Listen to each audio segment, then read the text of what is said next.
Hi teachers and staff. Let's walk through how to use the search view in the student finance page of the staff portal.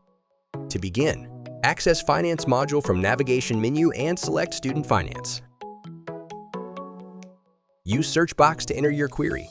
Click this search filter to narrow down search results based on specific criteria. Next, refine your search by selecting a course from the filter dropdown. For more precision, use the payment type filter to narrow your search to specific transaction types.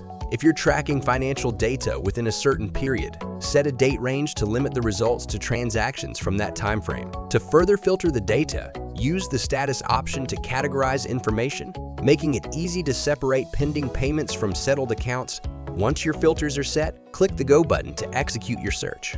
If you need to start over, simply click the Reset button to clear all filters and begin a new search. And that's it.